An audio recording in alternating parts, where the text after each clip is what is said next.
भारतीय व्यवसायी अनिल अंबानी की अर्श से फर्श तक की कहानी।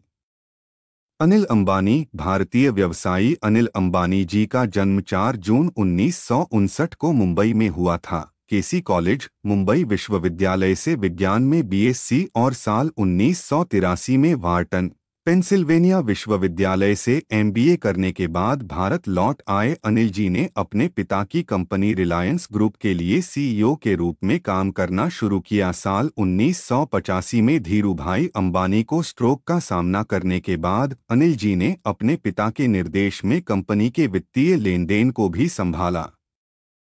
साल 2002 में पिता की मृत्यु के बाद रिलायंस कंपनियों का संयुक्त नेतृत्व संभाला। दोनों भाइयों में नियंत्रण को लेकर विवाद देखकर मां कोकिलाबेन अंबानी ने साल 2005 में एक गैर प्रतिस्पर्धा समझौते के माध्यम से रिलायंस की संपत्ति को विभाजित किया। मुकेश अंबानी रिलायंस इंडस्ट्रीज लिमिटेड और इसकी अधिक पारंपरिक इकाइयां मिली, जबकि अनिल अंबानी ने डीमर्जर के माध्यम से दूरसंचार, बिजली उत्पादन और वित्तीय सेवा इकाइयों का नियंत्रण हासिल कर लिया। साल 2010 में गैर प्रतिस्पर्धा समझौते में संशोधन करने के बाद दोनों भाई 2005 के बाद से अपने पहले प्रमुख सहकारी प्रयास में अपनी कंपनियों के दूरसंचार नेटवर्क को साझा करने के लिए साल 2013 में सहमत हुए। साल 2008 में अनिल अंबानी को फोर्ब्स ने दुनिया का छठा सबसे अमीर शख्स बताया था। उस समय उनकी कुल संपत्ति 42 बिलियन अमेरिकी डॉलर आंकी गई थी। अनिल अंबानी के अर्श से फर्श पर आने के पीछे सिर्फ वही जिम्मेदार थे। उन्होंने उचित योजना या दूरदृष्टि के बिना एक साथ कई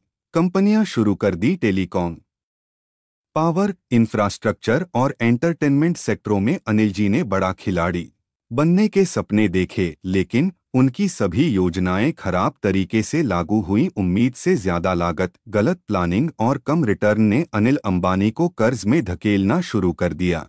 अनिल अंबानी की कंपनियों पर कर्ज बढ़ने लगा। इससे उन्हें एक के बाद एक कंपनी बेचने पर मजबूर होना पड़ा। उनके गलत फैसलों के कारण टेलीकॉम कंपनी आरकॉम डूब गई। इस कंपनी का कर्ज 25,000 करोड़ रुपए तक पहुंच गया था। अनिल अंबानी ने व्यक्तिगत गारंटी पर चीनी बैंकों से कर्ज लिया, लेकिन वह उसे चुकाने में असमर्थ रहे। उन्हें लंदन की अदालत में पेश होना पड़ा।